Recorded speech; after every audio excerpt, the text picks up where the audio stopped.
Original intention with the car changed, and we'll get into all that. What was Ford's effort in the same arena? You know, I don't know. I know, but I love to tease you. I love the look you get, because she gets so mad at me because she wants me to come over and ask her questions that she knows about, and I never do that, do I? Right. Because I want to tease the girls. Okay, we'll get down here because now Renee is going to answer the question. Renee, Ford's answer, or this was Chevrolet's entry into the economy car market. That's the reason the original intention of the Corvair, you can see it's a four-door sedan. It's like a family passenger car. It was an American, they felt too many Americans were buying Volkswagen Beetles and all those other, and they wanted a piece of that market. What was Ford's entry into that market the same year? Look who you're asking. Chris? Falcon. That's exactly correct. I would never have guessed that. Okay, and what was different about the Falcon and the Corvair?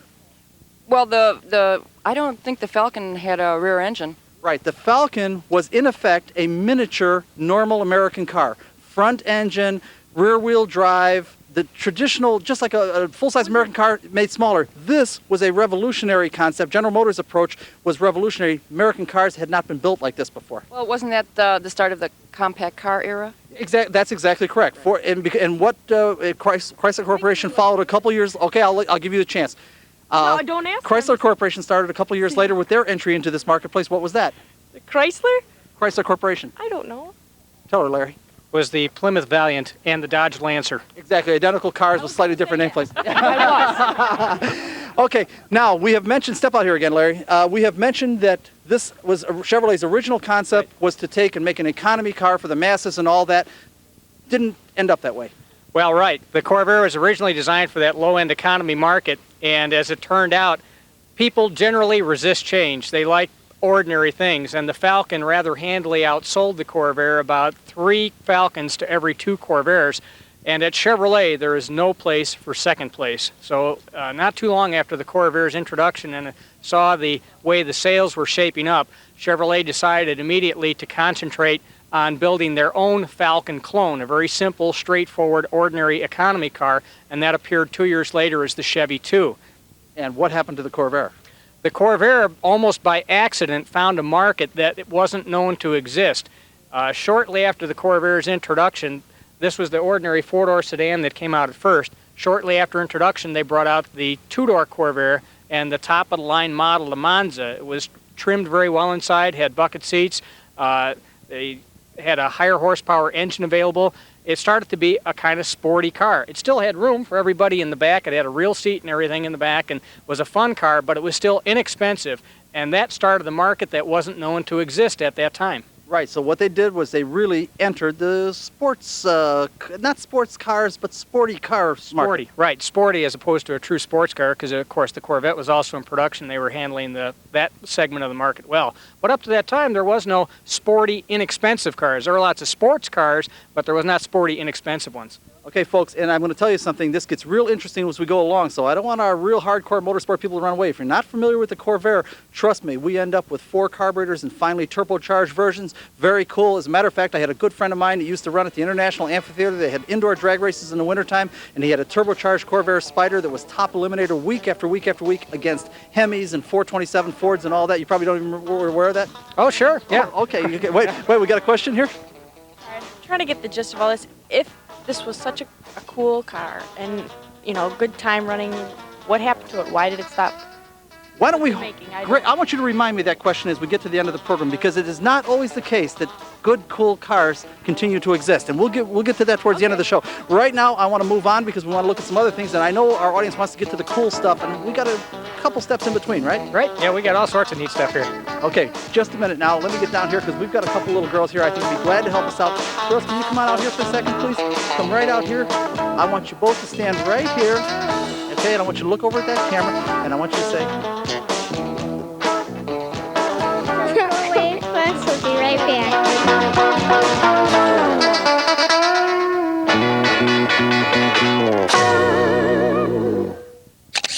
Larry Claypool is a nationally recognized Corvair expert, and as you can tell, he really knows his subject. Now, before he starts explaining the Corvair technically, let's take a moment to meet the girls on today's show. Hi, I'm Cindy Scolio. I'm Renee Valari. I'm Kim Adams. I'm Cindy Andrews. And I'm Chris Schutz. Thank you, girls. Now let's get back to learning more about this technically and politically interesting car.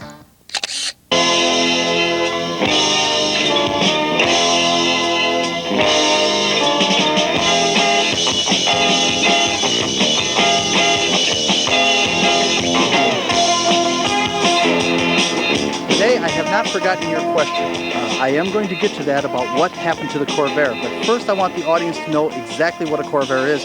And we also have a new player here today. And when we've got another pretty girl, you know right away we've got to introduce them to the audience, right? That's right, first thing. First thing. And you are. Mary Beth Claypool. And Mary Beth, I understand you're a Corvair enthusiast also. Yes, born and raised. When you say born and raised, you meant you were pre-Corvair, pre-Larry? Yes, very much so. Is that right? Seriously? Yes, very seriously. Okay. Found it in her Wait, DNA. what?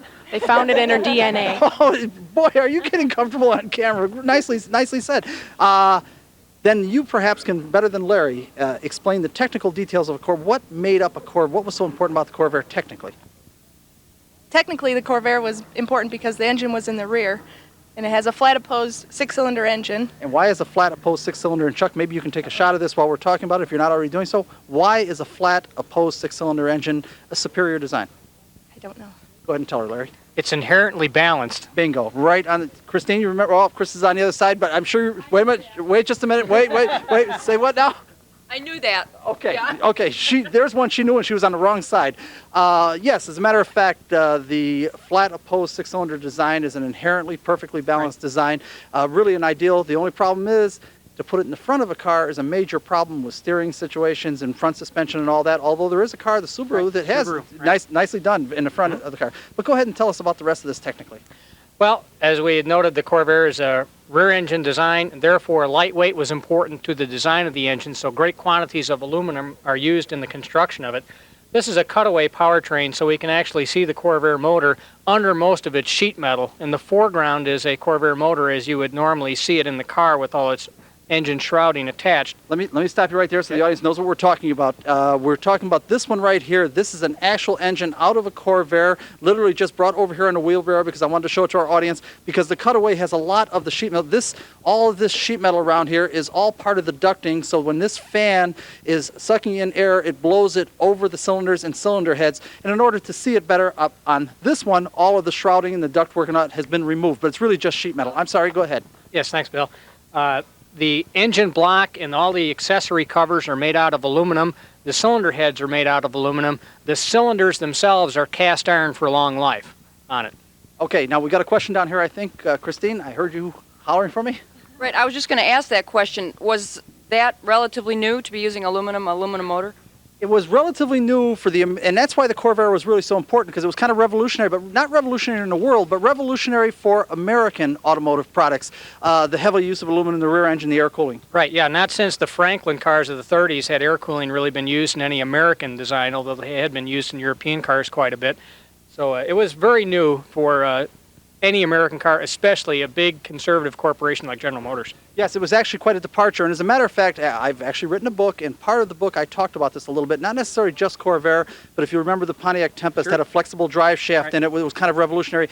And what always saddened me was any attempts that the American automobile manufacturers seemed to make at higher tech designs or revolution was not met with success in the marketplace. Yeah, nobody really cared. People resist change, and just ordinary plain Me Too cars are really the basis of volume sales. Thus, what happened to the Corvair, in effect, was that it became an enthusiast car. It had quite a cult following, but cult followings don't lend themselves to 200,000 units per year, but they give a strong following, but not big numbers. And that's kind of what killed the Corvair eventually. But we're going to get to all that. Is that starting to make more sense? Yes, it is. It was a big enthusiast car and a cult following car. Larry, if I'm not right. Please. Sure, that's absolutely correct. And in fact, the market that the Corvair created for a smaller, inexpensive sporty car certainly did not go unnoticed by other manufacturers, and Ford in particular hit the nail on the head when they came out with the Mustang in '64, because that was basically a simple car. It used Falcon chassis and drivetrain, but they started styling it from the standpoint of being sporty. They didn't have to concede any rear seat room. They put a very long hood. It was all style on that car, and no compromises for economy or four-door models. And it was traditional American design. Front engine, rear drive, but it had a sporty concept and flair to it. Yes, Renee? So also then competition played a big part And It played, but I don't really think, and Larry, you can correct me if I'm wrong, because really you're the expert here, not me. I don't really think Corvair ever really had any competition. I think Corvair stands unique in the marketplace then and now. Well, the Corvair was very unique, and it, as you said, it certainly had an enthusiast following. But that market, when the Corvair Monza two-door coupes were selling very well, the competition took the cue, came out. In '63, every manufacturer had a smaller car with bucket seats, and by the '64, everyone had them available with V8 power. And that's where the market was heading, and unfortunately, there was no good redesign of the Corvair available to be an effective competitor in that new segment of the market. Okay, now don't go away. We got questions everywhere here, and yes, Christine. Larry, you don't look old enough to have been there when the Corvair was in its era. What made you choose Corvairs? Yeah, that's actually a great question. I am always interested in younger people, why they get enthusiastic about something that was from my period, my era. Right. Well, my first car was a Corvair, and that's when I was 15. And when you're 15, you either have to have a lot of money to have your car fixed, or you got to know how to work on it yourself. And I chose the latter of the two, and my chosen car was a Corvair, and I became pretty good at it. At the time, in the very early 70s, there were lots of Corvairs. I mean, everybody had one. There were cars everywhere, and you could get them for next to nothing at that time. So I had kind of a steady business of fixing cars for people. Okay, now I want to move on here because we've got so much to show you today, and there's. Okay, I'm sorry, Kim. Okay, we're good. We'll come back to you in that because I want to move on to the next segment. And one thing you're going to learn on Motorsports Unlimited, we want the girls to ask questions because very often us experts overlook things that really the public isn't understanding. The thing I really wanted the audience to see over here, and Chuck, we're going to have to take this shot afterwards, but you can take it from that angle, is if you'll notice, this is the back of the bell housing. When the engine goes in the chassis, just like on a Volkswagen Beetle, what happens is it is literally hung on the transaxle. It bolts to the transaxle here. It is not like normal engines, like V8 engines that you're used to seeing that'll have engine mounts that go to the frame and all that. This bolts to the back of the transaxle in the same fashion that the Volkswagen Beetle did. That's why it was so often compared. The opposed air-cooled engine, even though it was larger and bigger, the design concept was very, very similar. We'll get that. Hopefully that shot is in there. Yes. Could this also be used in I know a lot of fellas that build T-buckets and some race cars, they take that whole thing out of the VW and use it. Can you do that with this? We're going to get into that. Exactly right. As a matter of fact, if you were building back in the late 60s when the dune buggy craze was going full speed, the dune buggy to have was one with a Corvair engine bolted in place of the opposed Ford Volkswagen. Have I got it right? Oh, absolutely. Corvairs were the motor to have in dune buggies and kit cars. Right. You replace that 40 or 50 horsepower Volkswagen engine with a 180 horsepower turbocharged Corvair, right, and you had a rocket ship. Right. Yes. How come I never heard of this Corvair? Am I living with blinders on? What's? Because you're still a baby, Renee. Oh, then it shows your age. Well, it really does. Cindy, do you have a Is question? this the first turbocharged engine that ever came out? Or No, it really wasn't. Turbocharging has been around for many, many years, but General Motors went through a period of turbocharging enthusiasm at about this time. They had a turbocharged Corvair. They also had a turbocharged Olds F85, the aluminum V8, I'm sure you recall. Sure, the Jetfire model. That was available only in '62 and '63. However, the turbo Corvairs are made from '62 to '66, and up until the time that General Motors got back into turbocharging with their V6 Buicks in the late '70s, there were more turbo Corvair installations than any other factory-installed turbochargers in any other car. Yeah, it was a little bit of a glitch in General Motors' lifespan that they went through turbocharged enthusiasm. Now, again, we got so much to get to. I want to move on to the next segment, and I know how to put a pretty girl to work. So if I get you to step out here just for a moment like this, I want you to look over that camera and say, Don't go away, folks. We'll be right back.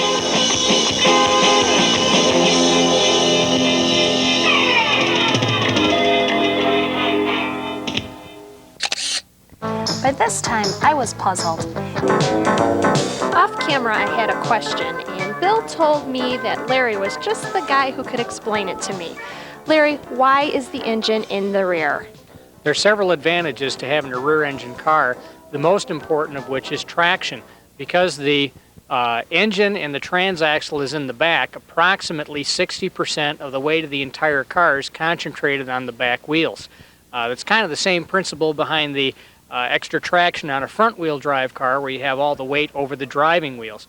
Conventional cars built up to the time of the Corvair had the engine in the front and the drive wheels in the back. So at best, you had 50% of the weight on the wheels, and with 60%, like on the Corvair, you have much better traction under icy, snowy, muddy conditions. So you can really get going in a Corvair and go places that a conventional car wouldn't have been able to go. And so it's great for racing then.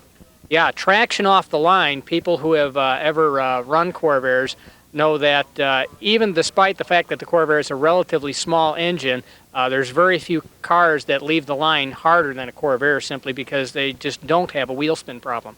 And I also noticed that the gas tank is in the front. Right, actually it's in a very well protected place, and even Ralph Nader conceded that the Corvair has its gas tank in one of the best possible places. It's behind the front suspension, just in front of the tow pan, where there's quite some area between the front of the car and the gas tank, and the front suspension protects it. So in rear-end collisions, there's no possibility of any fire or gas leak, and even in very major front-end collisions, the Corvair gas tank's in a very well-protected area. Oh, that's good, because that would scare me too. So then the front is like the trunk, basically? Exactly. Why don't we have one of the girls open it up there and show you what the trunk looks like? Matter of fact, Cindy, why don't we join them up there? And if you would too, Larry, please, let's step right on up here. And actually, Cindy, as you can see, there's a fairly large trunk in there. Yeah, it is pretty big. The other thing that we wanted to point out is another advantage, and everything, by the way, folks, we want to say, and this is the problem I always had with Ralph Nader. When you point out front engine car, rear engine car, front drive car, rear drive car, all-wheel drive car, and all that, every one of them has advantages and disadvantages. Right. There's no free lunch on anything, and what we do is make compromises, and it seemed to me that was the point that Nader missed.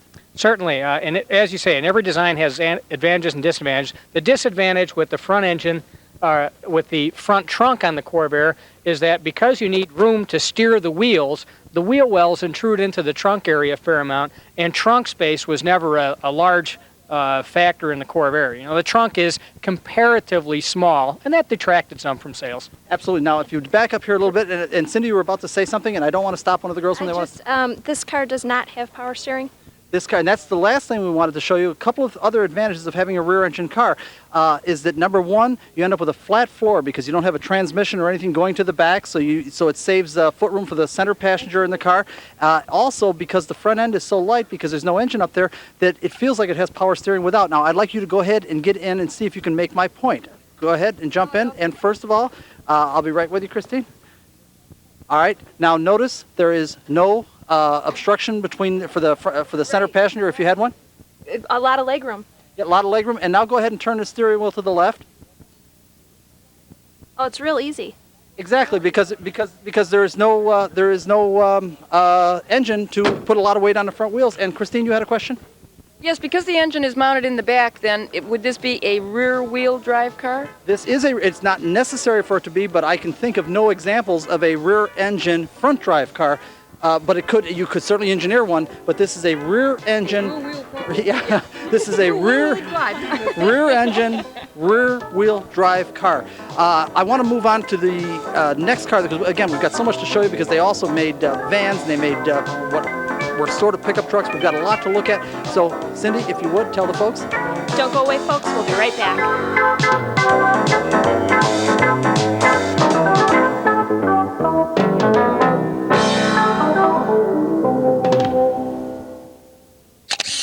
The rear engine concept does make sense in a car, but Corvair also made vans and pickups. Let's see how the rear engine design concept works in these applications.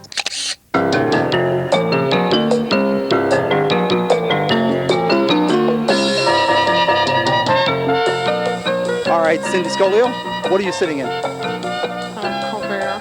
Corvair Greenbrier. This is the famous Corvair Greenbrier.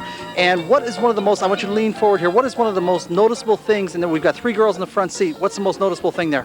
There's nothing in the way here, and then the floor is all, Right, it's one of the advantages. They were asking about why a rear engine, and if you guys would, everybody file out here now, and they were asking why a rear engine car, why would somebody do that? And one of the advantages is, for example, when you put three people in the front seat, wait just a minute, if you guys would step right over here, we've got a complete wide front area here with nothing to interfere because there is no mechanical drivetrain components up here. Everything is in the back, and you guys had room to stretch out back there. Yeah, I could stretch my legs out completely, and no problem. Nothing was in the way. It was Right, great. It felt good. The point is there are some advantages to having a rear engine. Yeah. And that's what we're trying to point out, that there are advantages. And don't think for a moment that you don't end up with a significant amount of room. And as I understand it, by pulling this thing one more notch, we can really let it swing open here. One of the advantages, again, of not having a drive line going with an engine in the front going to the back of the car is that you end up with a flat, low floor, giving plenty of seating room in here, right? I think we could use this on our, On our chutes. shoots. On our chutes. It wouldn't be bad at all. Why don't you step on out here now, if you would, and join the other girls. And Cindy, you were the one that originally posed the question, why would somebody do a rear engine? Is it starting to make more sense? Lot more. Okay, there are some real practical reasons to do it. It's not just done for styling purposes. There's really some practical reasons for it. Now, we have got, and Chuck, I want you to widen your camera shot. We have got here arranged kind of an example of almost all of the Corvair, and I want to say Corvan, and Larry's can probably straighten that out for me. I always call these Corvans. I don't know if I made it up or if that was a real name. But first, you had an interesting story about this one. This van was used for a movie production company for a movie they were making with Joe Pesci. It didn't look like this at all when they were filming it. They painted it dirty red and kind of put a little bit of rust on it. And then they repainted it back for the owner the way he had it. So you're sort of proud of it. Yes. Joe Pesci wrote in it. Yes, he did. That's pretty cool. But it's not my van. But it's not. But she was so proud of it. I said, I want her to come and tell the story. Okay. Now the next thing I want to look at, and girls, I want you all to come this way over here. And Larry, if you would, come down here and explain what we're looking at here. And I kind of know. And by the way, when I say Corvan, come over here, please. When I say Corvan, am I making that up? Girls, I want you to go down that way. Nope, that's absolutely correct, Bill. The name Corvan refers to the panel van commercial style model of the Corvair truck, of which we have the green one behind us, is exactly that model called the Corvan. Okay, let's go back there. I want you to open up the doors here, if you would. Just break open the doors. And again, I want the public to see that there are advantages to the rear engine design in that you end up with. And Chuck, you're going to have to tell me if you're. I'm going to step out of the way here. It's a little awkward. I don't know if you can see into the front area there, but it's a totally flat floor across. And if you look here, there's also a low, easy to load platform for any kind of commercial use. Right. As commercial vehicles, not only does the rear engine have a great advantage in having the very low floor, but of course it has very good traction with the rear engine. And the weight of the van stays the same whether you have it empty like this or you load it up full of its maximum payload. Correct. It always stays with the same weight distribution front and rear whether you have the truck empty or loaded. Right. And now I want you, because we want to be honest with our audience, what's the disadvantage of the rear engine?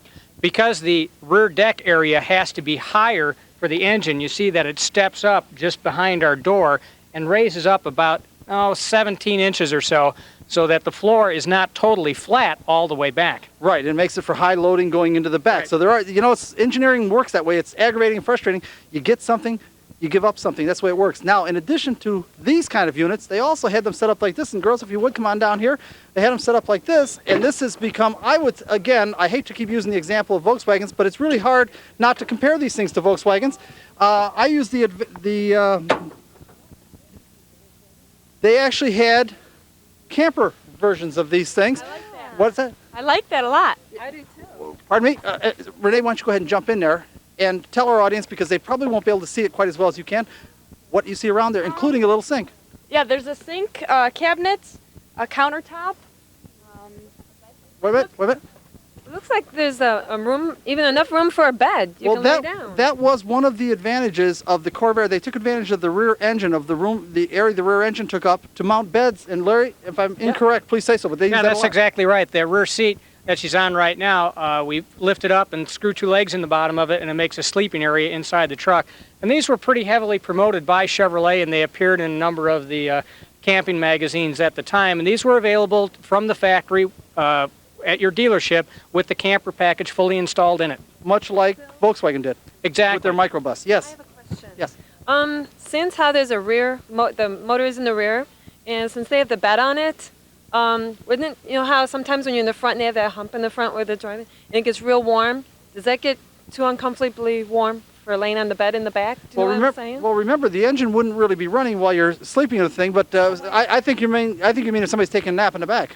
Well, actually, I've driven this particular van to a number of places, and just this summer we went to San Jose, California with it, and it is quite comfortable in driving because of the way the airflow comes. It comes in from the top and goes out the bottom, as opposed to a regular van where the cold air comes in. By the time it gets to the motor, it's warm. So you have the warm air coming through on a regular van, but on a Corvair van, it's actually the cool air is in contact with the area you're closest to.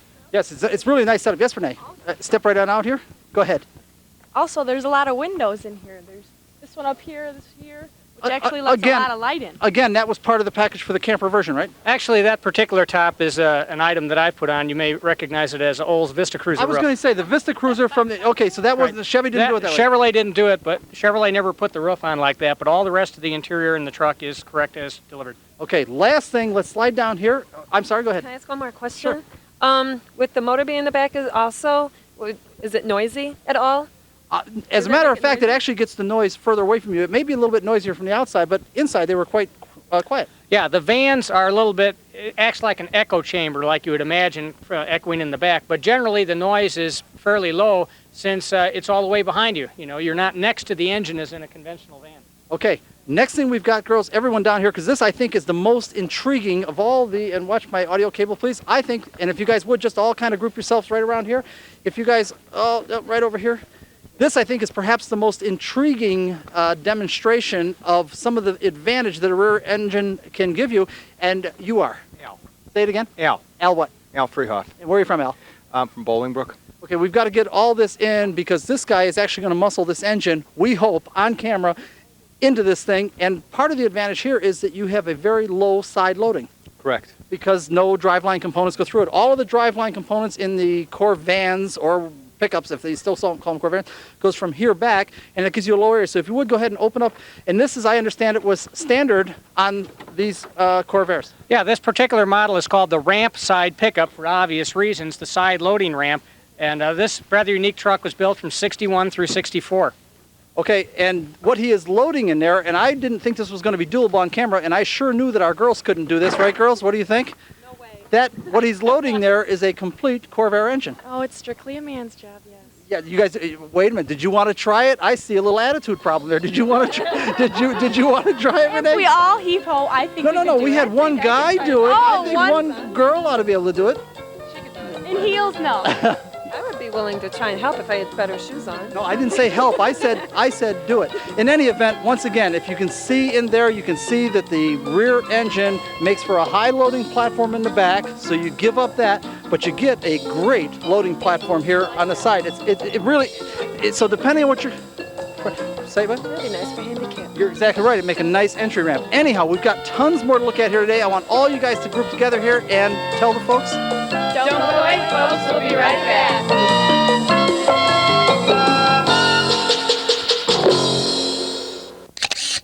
With time rapidly running out, we hurried to look at the next generation of Corvairs.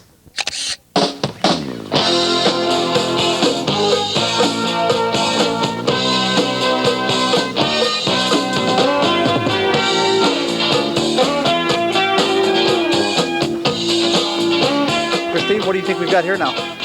3 Corvairs. No, but don't these look a little different to you? Yeah, they do. Why is that? Okay, this is the next generation of Corvairs, and again, I'd like to stop and talk to Cindy and Renee and the other Cindy, little Cindy, big Cindy, and all that, but we are running short of time. Larry, this is the next generation of Corvairs, and as some people would say, this is when they fixed them, although I'm not sure I particularly agree with that. Do you? Well, fix is a relative thing. The cars are very different in their external appearance. These are very contemporary looking cars even today. All the models were hardtop styles. There's no pillars on any of them. The rear suspension on these 65 and later cars was completely redesigned, a 4-link independent suspension, essentially the same as used on the Corvette, except it uses coil springs instead of leaf springs. Okay, come down with me down here. Let's start at the 4-door, because the 4-door, I think the enthusiasts would agree, that's one that they kind of just barely tolerate, right? That's not something that they embrace with open arms like the Spider convertibles and all that sort of thing. Come on right down here. At the time, come right over here. Okay, at the time, it was still important to Chevrolet to have a 4-door in the lineup, and they were still thinking economy sedan car for the folks and everything. And to be sure, this was a prettier design, more attractive, although of course it was several years later. And the rear suspension you're talking about, I don't want to gloss over that quite so quickly, because that was a significant change, because they went from a swing axle design to really, a swing axle is fully independent, but the thing with CV joints at inner and outer CV joints really is a much better design. Yeah, it's a significant improvement in road handling. In fact, in General Motors' own tests, the Corvair, 65 and later Corvairs, equaled the cornering capabilities of the 65 or the 63 and newer Corvettes. No question about it. And that's why these things had such a strong cult following, Right. is these things handle like sports cars. Right, precisely. The 65 and newer is definitely sports car origin in its handling. Okay, tell us about this one. This is the Corvair 500. This is the lowest price line of Corvairs. It's the four-door hardtop. This car is your basic low bucks Corvair. It has very good room front and rear for everybody, flat floors, of course. And this car, when new, retailed only for about $2,100. Right, and we should tell our audience that this car is original in every detail. Original Right. wires. This This one is totally original. paint and every detail on this car, including the tires, are original on it. Move on to the convertible now, because I'm a person that's a big fan of convertibles, and I always thought that they got the convertible styling just right with these. And Chuck, if you take a look at that while we talk, go ahead and explain this one. Well, the 65 and later, of course, appeared in a convertible in two series, the Monza, which was the main selling line, and also the higher performance Corsa model. This one's a Monza, features the optional wire wheel covers, and it's your convertible. They're very desirable today. Did this one have the 4 carburetors or no? This particular car has the regular 2-carburetor engine. The Corsa model had the 4-carb engine as standard equipment, and the turbo is a $187 option. Okay, so we'll get to that in a second. Now let's move on down here. And Renee, did you have your hand up? I'm sorry. Let me just. Okay. By the way, what do you think? Nice in there? Gorgeous in here. Yeah. This car is immaculate in and out. Is this a restoration? Somebody did a great job here. Yeah. This car is owned by Ron Herman, and he got it all restored. It's a really fine car. It's really nice. Now let's move on down here to the coupe. And of course, many would suggest that the coupe model was perhaps the most popular. Not everybody's a convertible enthusiast like I am, but tell us what we've got here. Yeah, this is a 65 Corvair Monza Coupe. This is the best-selling of the later series cars. This particular model, the 65 Monza 2-door hardtop, sold more of these than any other year model Corvair. Okay, now we've got a bunch more to show you. Folks, believe me, you haven't seen, we're going to show you the real cool stuff. Now, is that right, or do we have any more? Oh, we got some way cool stuff, right, Bill. or do we have to do any more of the pedestrian stuff to properly tell the Corvair story? No, I think you've seen a good representation of the basic Corvairs that you had down at your Chevrolet dealership, and then we're going to show you some special ones now. Okay, don't run away now. Let me get down here, because I've got Renee for a real specific purpose here. Tell the folks. Don't go away, folks. We'll be right back.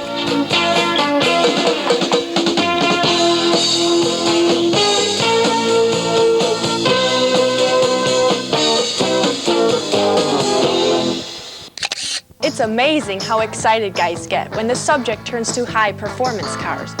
Let's take a look at the objects of their enthusiasm.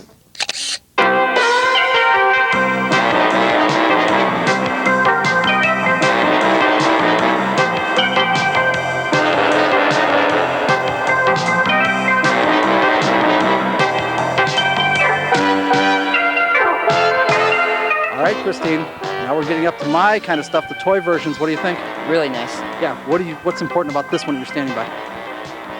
I don't know. Well, Renee, we'll see if you do. I'm walking all the way over here because she popped up and said, I do. What's important about it? Because it has a turbo. What does that mean? Say it. Because it has a turbo Turbo what? engine. Turbo what? booster. Turbo something. Turbo charger. Charger. And what is a turbocharger? I'm a compressor. Chris is yelling compressor. No, she wasn't. And what does that do to an engine? I'm thinking it speeds it up. Well, More power. I don't know. exactly. A supercharger can double the power of an engine, triple it. It can put in Something so my much car power you can blow needs. the bottom out of it with no problem at all. Something my car Okay, but you did kind of know. I'm impressed. You did kind of know. Okay, we talked for a moment about the Corvair Spider, which of course, in my mind, because I've always been a performance enthusiast, was the most significant of all of the Corvair models, clearly the fastest. Yeah, when the image from the Corvair turned from the family type car into the sporty version, the Spider was the kind of the pinnacle of that change in there. And this was introduced in 1962. This is the original Spider model. And for an additional about $370 over the cost of a regular Corvair Monza, you could get the Spider package, which included the turbocharged engine. It was more than 1 horsepower per cubic inch. Also included full instrumentation, tachometer, temperature gauge, boost gauge, and a very economical car as far as your initial purchase price. Because it was turbocharged, you still got reasonably good mileage just driving around town, but it really gave the car a performance boost. Okay, as a matter of fact, and Chuck, if you can take a shot of the car while we're talking, if you haven't done so already, if I remember correctly, the boost on it was only about 5 or 6 pounds. Yeah, that's correct. The boost was limited by the design of the engine in order to make it economical. Instead of using wastegates or other elaborate devices, they simply used a smaller size carburetor and a very specific restriction muffler to limit the overall boost. Okay, and we should also say then that those of us that were around back then, and I clearly was because I graduated from high school in 1961, they came out with Corvairs in 60 and manufactured them through 1969 for 10 model years. So I was obviously at that age very cognizant of everything, and our friends knew how to bring the boost up to 10, 12, 14, 15 pounds, and they were pumping over 250 horsepower. With Oh yeah, engines. yeah, people still do it. There's all sorts of ways to boost the performance of turbo Corvairs, and they can be very, very fast. Okay, the audience will forgive me. We are ducking bees out here. If you see us flinching from time to time, this is the time of the year when the bees are going through their final flight. I think we'd be safe. But yes, so you're aware of that, of the guys that really boosted the power out of these things. Basically, removing the restriction on both the inlet and the outlet side, getting rid of the muffler, and using much bigger carburation, that will give tremendous increase in the boost pressure. Okay, now let's step down here because this one on this side is really a totally different kind of animal, and the famous Yanko Spiders, or Stingers rather, were actually road racing cars. Yeah, that's how they came about. Don Yanko had been a Corvette racer for years, and when the 65 model Corvairs came out, he looked at it and said, you know, this car has potential. This car could do good in road racing. They campaigned some 65 Corvairs with great success, and near 66, he thought, you know, if I could get this thing set up for SCCA racing, I think we could win in it. And that's exactly what he went about doing. He ordered 100 identical white 66 Corvair Corsas, modified them with the fiberglass deck lid with the built-in spoiler on the back, the fiberglass sail filler panels, and some performance items, headers, low restriction exhaust, specific options on the car. He got Chevrolet division to back up the warranties on them and make them up 389 gear sets that were not normally available on regular Corvairs, tweak the engines a bit, and they came in several different stages of tune, stages 1 through 4. And in fact, in 1967, with Dick Thompson at the wheel, they did in fact win the SCCA D Production Championship.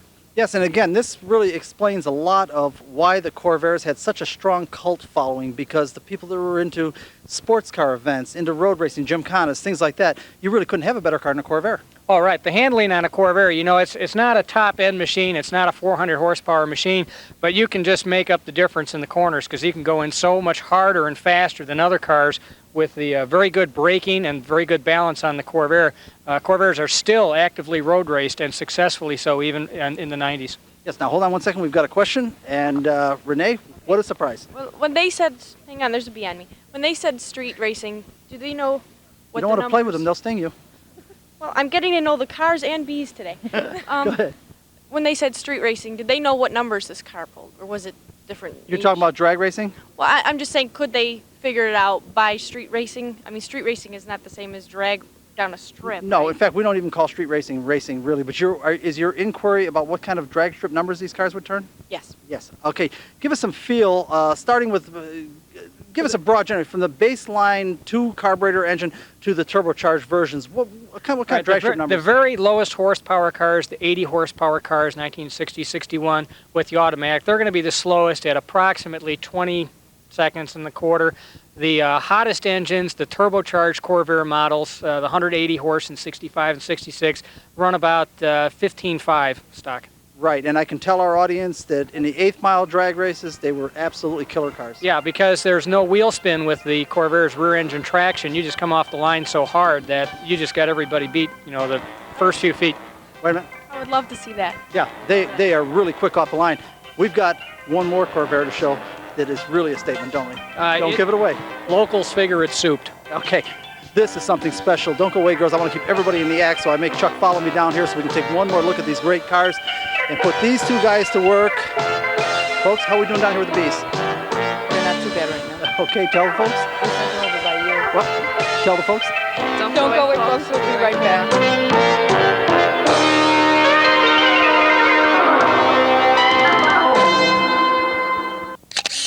Bill is so excited about getting to the all-time baddest Corvair around that we almost forgot to show you this fine example of a Corvair wagon that was also part of the Corvair lineup.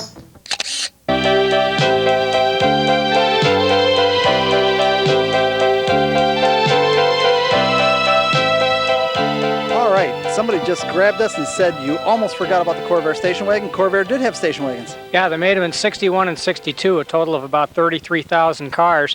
It has the unique advantage that being a station wagon and a Corvair, it also has a trunk in the front and a fairly roomy area in the back. Well, I'm not sure if don't run away. I'm not sure if I'd call it exactly really roomy. Renee, come over here, and for the folks in our audience, open this tailgate. Go ahead. I want you to open this and show the real problem with a rear engine car. Go right ahead. Now, that's pretty high to load things, isn't it? Come here. Yes, you can't have anything that's really Well, it's not in just a matter of there. tall. Everything you have to lift up, you've got to lift up over the engine, in effect, because the engine is right under here. So that is a problem. I can kind of see, let's go ahead and step back. I can kind of see where a Corvair station wagon wouldn't be real popular. As a matter of fact, if they only made 33,000 of them in 2 years, that's a lower production than Corvettes. Oh, sure, yeah, it's very low, and as soon as the Chevy 2 came out in 62, its wagon immediately outsold the Corvair wagon because it was just more utilitarian. That's what wagon buyers wanted. Right. Yes, Renee? I think it's hotter than my Nissan Maxima. Yeah, well, I wouldn't disagree with you there. As a matter of fact, you two guys, tell the folks. Don't go away, folks. We'll be right back.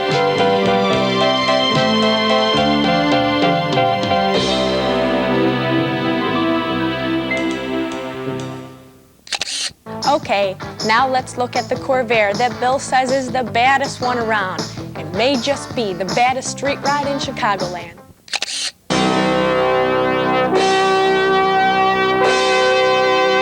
Renee, this may be my favorite piece here. Come out here. I want you to step right out here like this and take a look. What do you think? Why is what do you it think your favorite What do you think? The fanciest car here, you think?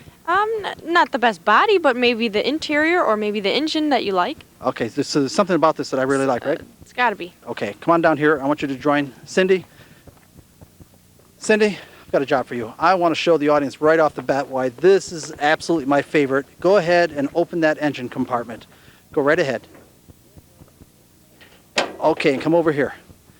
Tell the audience what you see there. Go ahead, take a look at it, and tell them what you see. A much larger and completely different engine. Okay, I'm going to have you step right over here right now, join the girls there, and we will find out why I'm so enchanted with this car. First of all, you are. Al Betker, And where are you from, Al? Chicago, Illinois. Tell the folks why I like this particular Corvair. Basically, it's powered by a 500 cubic inch Cadillac engine and intent on drag racing only. Right. Yes, as a matter of fact, this is one of those front drive Cadillac engines that you've apparently turned the entire drive system around. You're obviously not using the Corvair transaxle for this. No, correct. It's a complete Eldorado and Toronado combination. All it is it's the front wheel drive, and it's just all been moved back. Instead of pulling the car, it now pushes the car. How difficult was the installation? There was a kit made years ago. This is my really? second one, and I saved the blueprints from the first car back about 15 years ago, and finally had the time and money to do it again. Do you drive it on the street or strictly for drag racing? No, this is going to be driven on the street and driven to the drag strips. You say it's your second one. Do you run into anything that can match this? I'm sure there's always somebody bigger and badder, but yeah, so You far. haven't found that. Okay. Yes, we got a question down here, Kim. Nobody's talked about any prices on the cars. Does that make it any difference in the price comparison between this and the others? Okay, well, the answer is real quick, and we're getting a wrap-up sign. The answer is real quick. For people that are Corvair purists, they would detest this. They wouldn't consider this for anything. For somebody like me who just likes fast cars, I love a missile like this. It would be worth a lot to me, and that's kind of how it goes. Do I have it about right? You got it on the head. Okay, don't run away now. Let me get down here.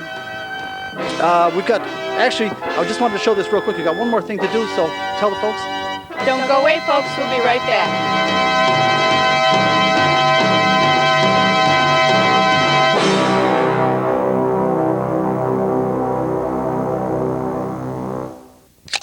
The Corvair is a delightful car with a loyal following. The Chicagoland Corvair Enthusiast Club is one of the oldest and largest